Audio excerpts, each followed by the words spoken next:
দেখো এখানে বলে দিয়েছে the side of AB and AC of a triangle ABC are produce to P and Q.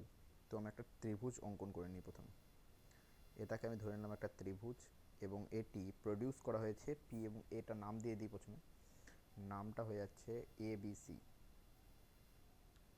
এবং এটিকে প্রডিউস করা হয়েছে এবিএসিকে প্রডিউস করা হয়েছে পি এবং কিউতে। তাহলে এটাকে পিতে এবং এটাকে কিউতে প্রডিউস করা হবে।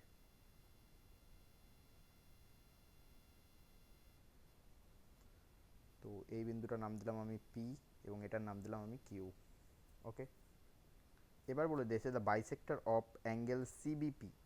তাহলে এই যে বাইসেক্টর সিবিপি এটা হচ্ছে বাইসেক্টর এবং এই যে বাইসেক্টরটা, বাইসেক্টর মানে কি দুভাগে বিভক্ত করবে কোণটাকে, অর্থাৎ এটা আর এটা সমান। সেরকমই কোণ বিসি কিউ, কোণ বিসি কিউ মানে এটা, এটাকেও কি করেছে বাইসেক্ট করেছে, দিয়ে একটা পয়েন্টে গিয়ে মিলিত হয়েছে।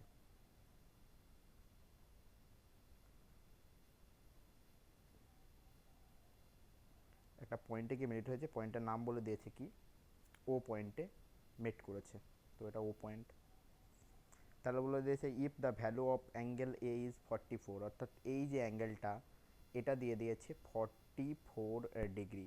দেখো তোমরা একটা জিনিস জানবে, যখন তোমাদের ইন্টারনালি বাইসেক্টর দিল, যদি এইখানে করে এটাকে ইন্টারনালি এইভাবে বাইসেক্ট করাতো তো এটা হয়ে যেত ইন্টারনাল বাইসেক্টর, আর এইটা কি করেছে এইখানে করে এক্সটার্নাল বাইসেক্ট করেছে।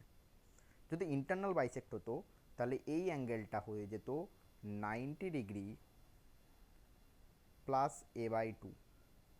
যেহেতু এটা এক্সটার্নালি বাইসেক্ট করেছে এই অ্যাঙ্গেলটা হবে 90 ডিগ্রি মাইনাস a/2। ওকে, এই দুটো ফর্মুলা মনে রাখবে।